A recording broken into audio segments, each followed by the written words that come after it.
So hello guys, जय भीम सर्वांना. So guys, आता मी आहे चैत्यभूमीमध्ये आणि मी तुम्हाला ही चैत्यभूमी कधी बनली ह्याचं सगळं जरा हिस्ट्री तुम्हाला मी सांगतो. तर गाईज, डॉक्टर बाबासाहेब आंबेडकर 6 डिसेंबर 1956ला जेव्हा ते महापरिनिर्वाण झाले, सो तेव्हा मग त्यांना दिल्लीमध्ये ते तेव्हा होते. तर दिल्लीमधून मग त्यांना इथे दादरमध्ये आणलं गेलं आणि इथे त्यांची अंत्यविधी जी आहे ती इथे दादरमध्ये झालेली आहे. आणि चैत्यभूमी 5 डिसेंबर 1971ला तिथे स्थापन झालेली आहे.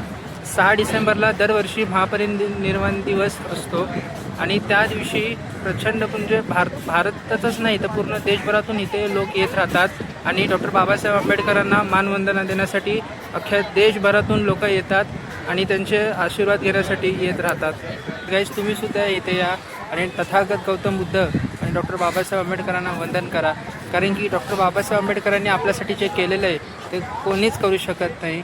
म्हणजे फक्त ते 65 वर्ष जगले ते, पण त्या आयुष्यात त्यांनी असं काही केलेलं आहे जे कोणाला 100 वर्ष जरी कोण जगलं तरी ते पॉसिबल नाही आहे.